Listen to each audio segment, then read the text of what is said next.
இந்த அடிக்கிற வெயிலுக்கு நீங்கள் கேரளா போகணுன்னா கண்டிப்பாக காந்தலூர் சூஸ் பண்ணுங்கள். ஒரு நாள் வந்து நீங்கள் ஜாலியாகவே உங்கள் ஃபேமிலி ஃப்ரெண்ட்ஸோட ஜாலியாக என்ஜாய் பண்ணலாம். நான் வந்து இந்த வருஷம் பிப்ரவரியில் போயிருந்தேன், அன்சீசனில் தான். அப்போயே ரொம்ப நல்லா இருந்துச்சு. உடுமலைப்பேட்டையிலேருந்து நீங்கள் ஸ்ட்ரைட்டாக போனீங்கன்னா ஃபஸ்ட்டு வந்து லெஃப்ட் கட் பண்ணி போனீங்கன்னா உங்களுக்கு காந்தலூர் வரும். ஸ்ட்ரைட்டாக போனீங்கன்னா மூணார் வரும். நீங்கள் போகும்போதே பார்த்தீங்கன்னா அந்த ரோடு வந்து சைட் சீயிங்லாம் எல்லாமே ரொம்ப நல்லாயிருக்கும் பார்க்குறதுக்கு. ஒவ்வொரு செக் போஸ்ட்லேயும் பார்த்தீங்கன்னா 50 ரூபா வாங்குறாங்க. ஒரு சில செக் போஸ்ட் மட்டும் நம்மளை விட்டுடுறாங்க.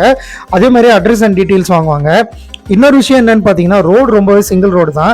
நம்ம போகும்போது ஆப்போசிட்டில் வர வண்டி பார்த்தீங்கன்னா நமக்காக ஸ்டாப் பண்ணி வராங்க. நம்மளும் சில இடங்களில் ஸ்டாப் பண்ணி போக வேண்டியதாக இருக்குது. அதனால் ரொம்ப நீங்களும் கவனமாக போங்க. ஒரு சூப்பரான ஒரு ட்ரிப்பு பார்த்தீங்கன்னா கண்டிப்பாக அது காந்தலூர் தான். ஜாலியாக நீங்கள் என்ஜாய் பண்ணலாம். ஜீப் சஃபாரியில் போனீங்கன்னா கண்டிப்பாக எல்லா இடத்தையும் பார்க்கலாம். நிறைய இடங்கள் பற்றி நான் போட்டிருக்கேன் நம்ம சேனலில். கண்டிப்பாக அதையும் வீடியோ பாருங்கள். ஜீப் தேவைப்பட்டாலும் ரூம் தேவைப்பட்டாலும் அதுக்கும் நான் வீடியோஸ் போட்டிருக்கேன், அதையும் பாருங்கள். போகிற வழியில் ஏனெல்லாம் இருக்குன்னு சொன்னாங்க. ஸோ அதனால் இறங்கி யாரும் ஃபோட்டோ எடுக்காதீங்க. காரில் இருந்தபடியே ஜாலியாக என்ஜாய் பண்ணுங்கள்.